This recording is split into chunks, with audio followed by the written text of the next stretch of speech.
Bonjour tout le monde, Samuel Lessard pour RPM. Je me trouve actuellement au siège social de Nissan à Yokohama, au Japon.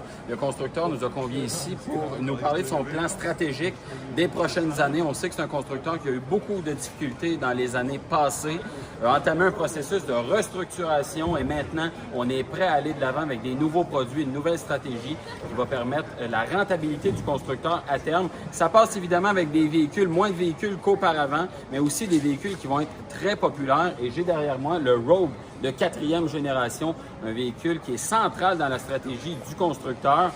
C'est un véhicule aussi qui va être proposé au Canada avec une technologie assez novatrice qu'on connaît du côté du Japon depuis environ 10 ans, la technologie e-Power, technologie que j'ai déjà conduite lors d'un voyage précédemment que j'ai fait il y a quelques années au Japon, quand j'étais venu tourner des reportages.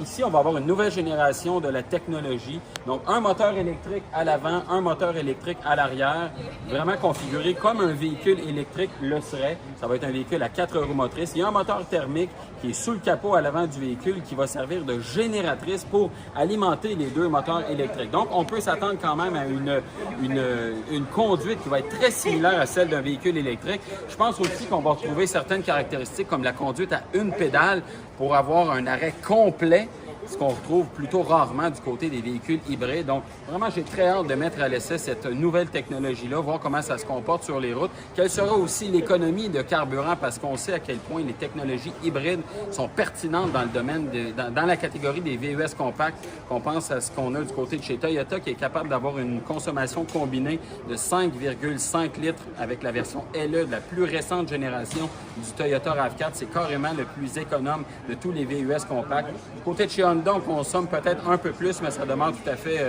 fait acceptable. Il y a aussi les constructeurs sud-coréens, chez Kia, chez Hyundai, qui vont arriver dans les prochaines années avec une technologie hybride qui va être revampée, parce qu'on sait que du côté du Sportage comme du Tucson, on est en fin de parcours avec la génération actuelle et on va arriver avec une nouvelle technologie.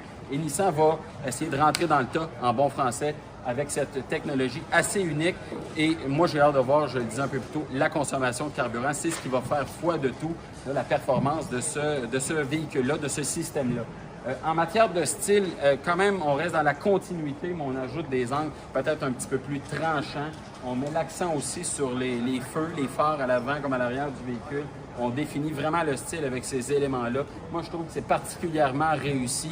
On y va dans une continuité. C'est un véhicule qui était déjà très apprécié par les consommateurs, très joli aussi en matière de style. Et on continue un peu dans cette veine-là.